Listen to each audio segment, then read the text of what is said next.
Hello there, people! It's that time again! Time to play another Quake level. And, this time around, we'll check out The Descent, which is, another level in Episode 2, E2M2 to be exact. And who in God's name knows what exactly we get ourselves into? I sure don't know! But then again, when do I know? I have no idea what's going on half the time. I'm kinda dazed and confused and totally lost half the time. Yay! Oh, that's fun, right? That's always fun. So, let's check this thing out. Let's go forth. Manifest destiny. Execute some people and do the normal stuff we normally do, whatever normality is. Who knows what normality is? It's something that involves the descent, which has a secret in it. Yay! There's a secret. You know what that means? We must find it. And we must kill it. Okay, so we spawned in here. Already has more complexity than the first level of this episode. Yeah, definitely the last level is definitely not the highlight here. This definitely, I think, is actually probably one of the better levels of the second episode. As you can see by it will get a little bit better.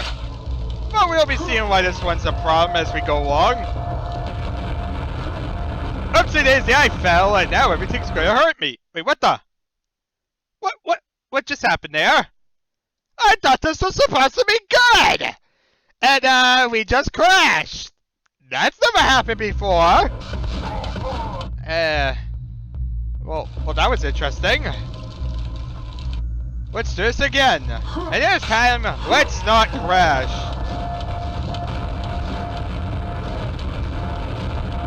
Operation Don't Crash! Well, that didn't work at all.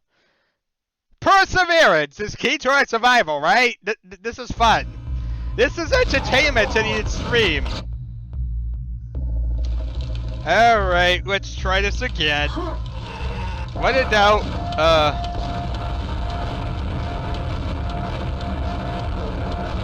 one down, one to go.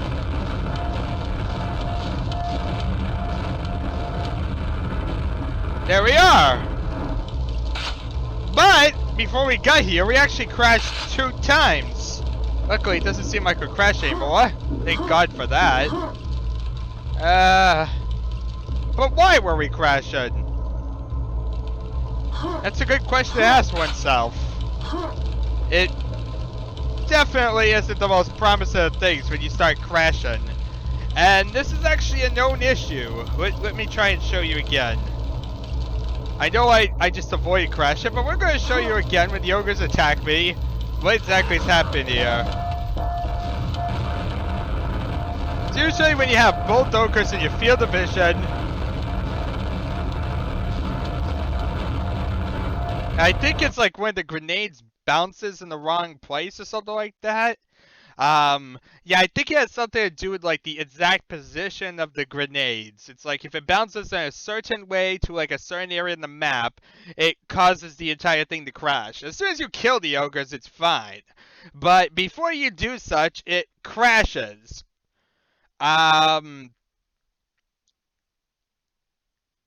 Yeah. I even documented this on the wiki, and even on the wiki, I pretty much said it's totally random. There's really like no way you can really control this. It mostly seems to have a lot to do with the ogres. As soon as like the ogres die, it seems like you have less times you're going to likely crash. But yeah, it's definitely like a weird oddity here. And it's definitely a reason why this level is terrible, because it has a bloody crash in the first bloody room. Something that we haven't seen in any other Quake level. Total instabilities!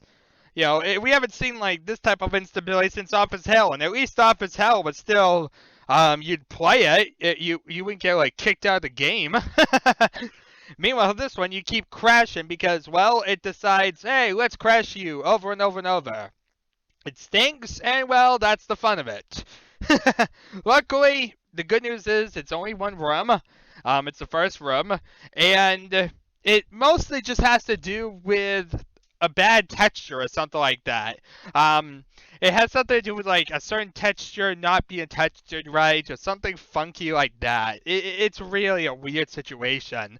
Um, but yeah, it it's one of those random issues or so that you go to the wrong area in Quake and everything freaks out on you. There was some stability issues in the original version of Quake as well. And even like the final version, if you happen to like rocket jump around like a maniac, you might actually encounter something that causes the game to break. Especially like different you go to like specific corners of maps or something like that. There's a lot of weird, funky hidden teleporters that like either mess you up or do different weird things. So yeah. Anyway, let's actually try and play the map now that I've shown you how to crash the map over and over and over repeatedly. Yeah, it ain't fun, but well, what can you do? Map E2M2, and there we are. Now let's actually play the map proper.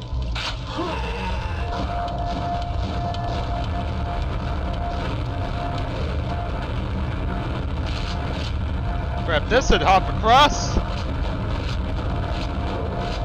And there we are. Phew! Doesn't look like we're going to crash this time. Good. Yeah, it seems only when I start like backing up away from the ogres and let them fire. If I take a more offensive approach, it seems like the glitch is less likely to happen. So it might have some relation to do with the ogres. But honestly, I'm not too sure what causes it. It's really like the error itself is like something to do with the door.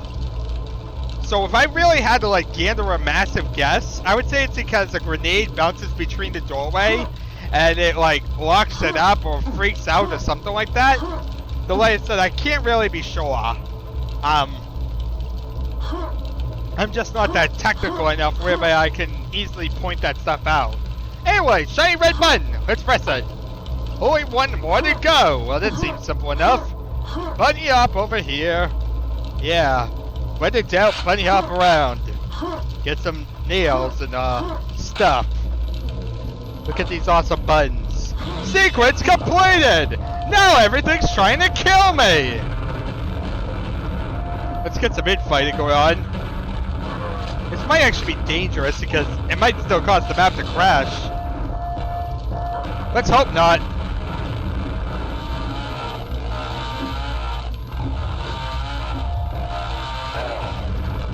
Owie! There we are. Alrighty, so we have some ogres over there. In fact, we have a trio of ogres. And of course, they're going to be a pain in the butt to shoot. They're so hard to see.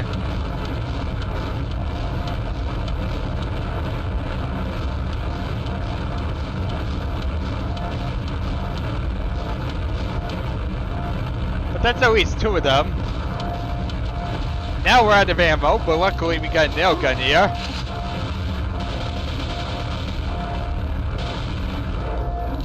There we are! Now we can actually cross this area without getting hit a bunch. But we'll need some more ammo. So that's the thing. So we cross this little platform base thing. And hooray! I solved the sequence. Let's get through this thing and live. That's the important part, living. Oh look! More stuff to kill me!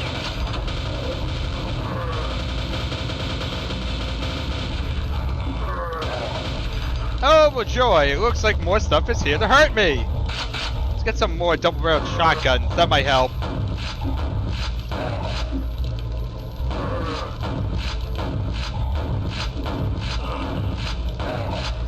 Enough medieval knights, huh? Anyway, that is 15 out of 46, so we're already off to a good start. This door opens elsewhere. Get cracking! This door opens nearby! Well, we get the message. The answer is in here somewhere. Let's get some ammo! Because I kinda need some. Come get some. Who wants some? I want some. Who has some? Oh look, more bloody ogres.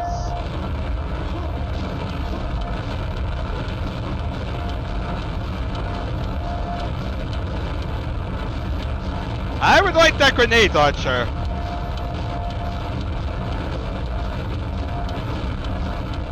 Now we just trace around these guys without, you know, dying. And now we get a free grenade launcher. Hooray! Lots of explosives. And some more shells. There we are. We're ready to take on the world. And by that I mean die horribly. Same thing. Now if we can get back on these platforms. These platforms are like a pain to jump up on for some reason.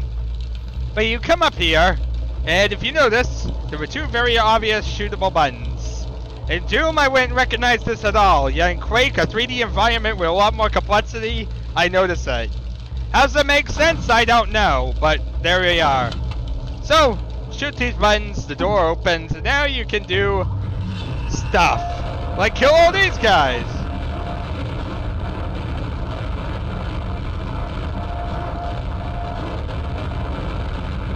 Go like strafe between them.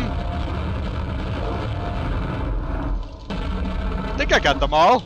Yes, yes I did. This door is still locked, so it's this way we must go. Alright. Let's see what we got here. More ammo so we don't die. There's a random teleporter up there. How did we get to that? Let's see here. Got some shells. Otherwise this is useless. Wait a minute. When I dropped, I saw like a teleporter. How do I get to this? There's like a very obvious secret area. Well, for the time being, I can't worry about it. I'll come back or whatnot and deal with it. Because I will have to come back to the hub to go the other way, so I do know I'm coming back here. Oh, look, a fiend! Hi, fiend!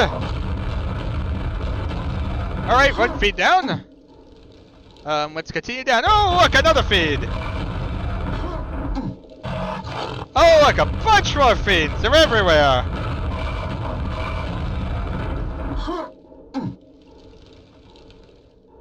Oh boy, that's not a fiend. That's not a fiend at all.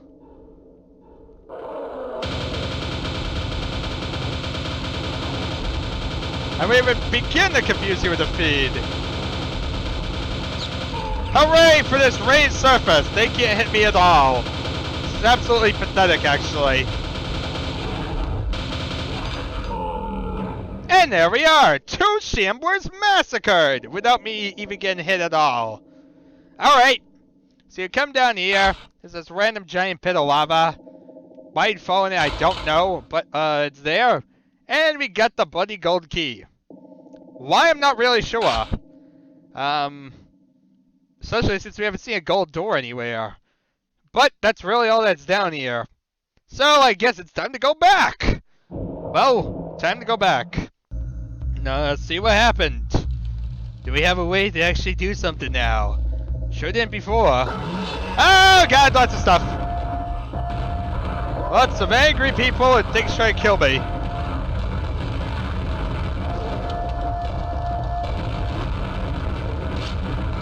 Through here. There's a... Owie! There's a random dog! There's a random dog! Where's the dog? Hooray! The dog is dead. Thank God. The hardest thing in the map is killed. Alright. Now, if you notice, this route's now open, but we also have the hole down here open. A teleporter. Sweet. Let's see here. What's over here?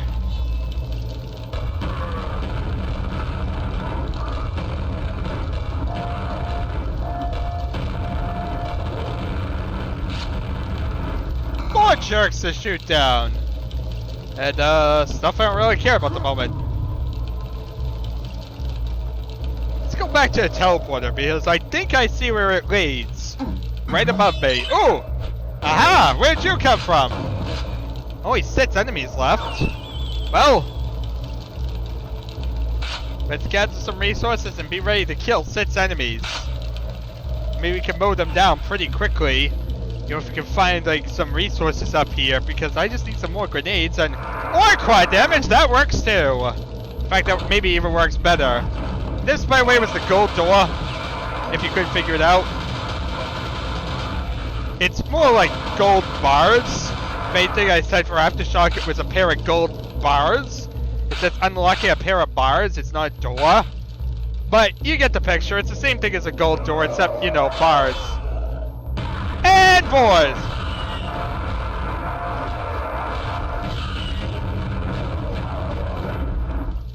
And there we are, everything is dead.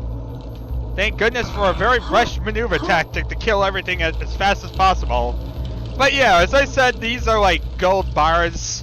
They're pretty much the same exact logic you would apply to a gold door, but they're a set of bars instead. Not the biggest of things at all to worry about in the grand scheme of things, but they're a thing, they exist. Very, very minor thing to exist, but they exist. So, there we are. Then you come over here. Seems to be about it. You come down here and you can press this button, which opens an area that leads to a hole in the ground. Yep, this is a different type of level exit than we've seen so far. Every level exit I think we've seen up to this point has either been a teleporter or a doorway. I put the official names on the wiki. I forget them here, honestly, but that's exactly what the wiki is for. Is all this stuff that I can't remember. This is why this is like the casual-based version, because I forget half the stuff. But yeah, this is just like a random old thing, Super Mario Brothers. You jump in the pipe, you complete the level. Anyway, opinions about this level. The first room is pretty terrible with its crashiness. That's just a terrible thing to start off with. But after that, I do have to say it's definitely better than what we saw in the first level. We have a lot more exploration going on here, a lot more variation, a lot more hazards and button presses and sequences. We have a lot more hard enemies. We have like Shamblers and whatnot now, which definitely felt a lot better. Overall, this definitely felt like a better episode. Well, not a better episode, but a better level than what we saw in E2M2. Now, is this better than episode 1? Not really. Mainly because of the crash, but also the fact of the matter that it's pretty directional and it still feels lacking generally. Like, it's mostly just large open rooms with, you know, enemies that you go through and you kind of clear up and go back. And while it feels more like a world than E2M1, it still doesn't feel like that big of a conceptual thing like what we saw in episode 1, where each level was kind of given its own little dynamic identity. Here, it really doesn't feel like there was much of an identity. It felt more like a medieval-based level, I guess you could say. But honestly, when medieval levels are pretty much the bread and butter equate to a point that they are used so much, that's not exactly something we want to see a bunch more of in the expansion. I guess if you like the original game, that's what you look for in the expansion, so you can't ask too much. But at the same time, it does serve better to have something different, some variety. It's the reason why exactly like expansions itself with like added weapons or added enemies or whatnot serve a lot better and end up a lot more popular than something that just offers the same enemies. It's the variation or the fact of the matter that it's significant for doing something a bit different and throwing something else in there into the mix. Versus something that basically just rhyme and repeated what we already had. It isn't the biggest of differences, but it's there. Let me drop in this hole. And get hurt! Yay, for mandatory damage! And that way we end up in level 3! Rook to King's Bishop! Whatever in God's name that means. But yeah, the secret here isn't hard to get at all. Honestly, I think it's probably one of the most obvious secrets. I feel it's pretty much the exact opposite stream of what we saw in E2M1. E2M1 was pretty ridiculous in the fact that it didn't clue you in at all. E2M2 basically made a secret that was so obvious you blatantly blunder into it. Like, if you couldn't find that secret, I don't know what to say. You really are terrible at finding secrets. Because that one was pretty blatant, like a giant floating red portal. I really don't know how that can be missed, honestly. It just feels like, honestly, even naturally, you're going to try walk over there, and it's just going to be something you easily discover. It's not really something that's going to be, like, easy to miss. I feel it was too unsubtle. So, therefore, it suffered from the exact opposite of what I said before. Um, for a medieval level, like I said, it definitely it doesn't offer too much different materials from original Quake, which is good in some ways because when you ask for an expansion, I believe I've even said this in the past, but when you ask for any user creator level, the most you can really ask for is that they basically try and create something that gives the experience of the original game, something that we originally liked, and which runs with it.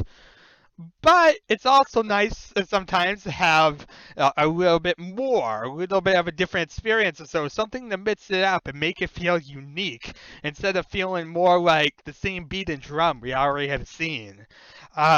So therefore, levels that go out of their way and get more experimental will of course feel better than something like this, where it feels more like something that we've already seen to death. Um, Now, as for a level that is actually something we've seen, it does serve some purposes or something like that. I would say it's more like the later half of episode 1. I think that's like the best way to compare it, is that it's like the later half of episode 1, but suffers from a major crash issue at the beginning that episode 1 wouldn't have had. That's kind of the big difference here, is that episode 1 would have had that big crash. Episode 2 has a blatant crash at the beginning before kind of thinning out and actually starting to make something that felt a little decent. The area with the Shamblers is pretty simplistic, but I do like it, honestly. I like the fact that you have like a bunch of fiends coming at you that you have to kill quickly.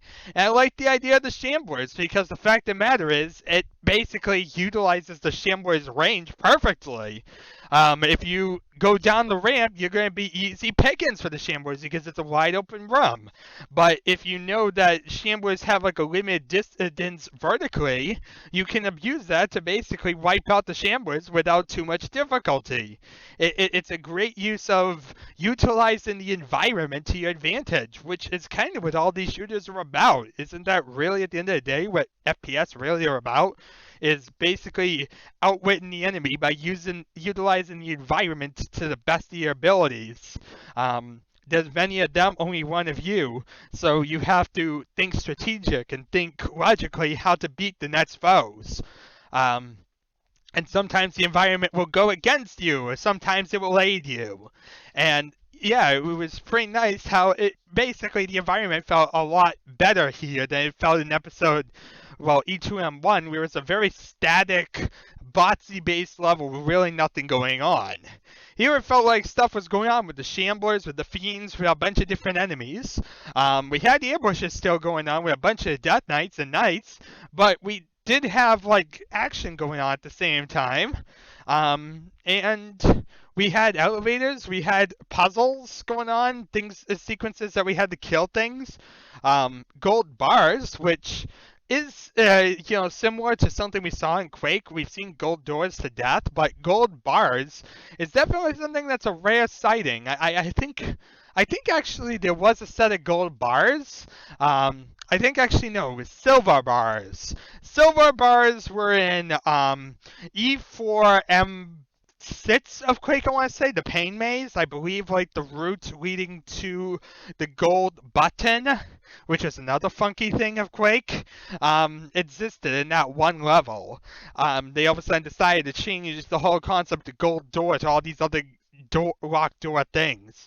So it's not exactly new to Aftershock, but we haven't seen a gold version of the door. We've only seen a silver version because they only existed at one level.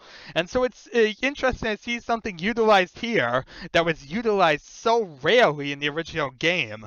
Even if it's a very, very minuscule part of the level. Like, honestly, by the time you pick up the gold key, you're already going to be heading back and going through the door, so it's not like something you're really going to notice. Um, Other than that, it definitely has a lot more difficulty to it than the first level. Feels a lot better than the first level in almost every way because you're going somewhere and have different vistas going on. Hazards like lava, hazards like all different things. Honestly, I feel it's a relatively decent level, marred by that crash at the beginning. I feel like that probably is the biggest reason I have like a little bit of like a bit of mad to this, because who wants to load up a level and have to worry about crashing? It just at the end of the day is something that you don't really want to have to deal with, especially on a server. You try and play this level in co-op, you're of course going to have that one idiot who doesn't know how to play this level, but maybe it's because this is their first time doing it, and all of a sudden they crash the entire server. Yeah, this is exactly the reason why E2M2 is a pretty flawed level. Like I said, it works other than that. It's a pretty decent level, but because it has such a glaring bug at the beginning, I mean, I was able to replicate it pretty consistently, and I wasn't really doing something that was out of the realm of believability. I wasn't like rocket jumping to some extreme corner of the map that nobody's going to normally get to. No, I was just shooting some ogres and trying to avoid their attacks. And somehow that translated to me crushing constantly. So, yeah, that's a pretty big issue, honestly. It makes it pretty hard to honestly say play this in a server because of that. And while in a single player game you could try and get around that bug, it's definitely something that's going to give you a bit of annoyance just trying to get past that first room. Because suddenly it goes from something that's just an enjoyment to load up and play to something they have a bit of paranoia to about it crashing. It isn't the best of situations at all. So it's a minor issue, I know. I know it's like the first room of the map. It does get better from there. You're able to have different vistas and whatnot, different like button things, shootable buttons. We have all these little things going on with like different objectives that you have to do to get to the next area. It's basically a sequence of areas where you get like one piece of puzzle to get to the next thing, which is perfectly fine because that's what a lot of like Quake is. But like I said, the problem with it, like I said, is that massive stability issue. Like I said, it does happen in original Quake, but it's a lot more obscure. You don't just necessarily crash the game by walking down a corridor. And honestly, we haven't crashed the game in any Q2 level or Dark Hour level. I guess that's one of the reasons why I I end up defending Q2 a little bit as well, because Q2, while being heavily mediocre, didn't mess up in a lot of ways. It didn't add like ridiculous amounts of lag to the level. It didn't crash on a ridiculous basis. It it was heavily mediocre and very, very boring and really simplistic levels, but at the same time, it didn't break the levels in such a way that it became an absolutely frustrating experience to utilize them. You could actually load up every level and play it, and barring life and death, on every single level was 100% completable, which is something that, definitely is good to say. Even though Life and Death was definitely a marred touch on it because that's the only level I've ever seen with an incompletable enemy count. But yeah, it definitely is still something that's a lot more stable than something like this, whereby it kicks you out every single time an ogre shoots at you in a certain way. It just it's like I said, it's a pain to kind of focus on one thing and say that mars the entire level. But honestly, in this situation, I just do not feel comfortable excusing this because it feels like a major issue, something we haven't seen in any other level, and is a pretty glaring thing that you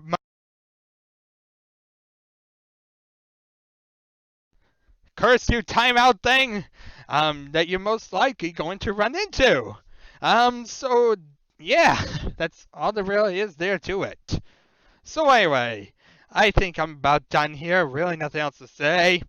Anyway, thank you very much all for watching. It has been the adventure, and I shall see you all next time.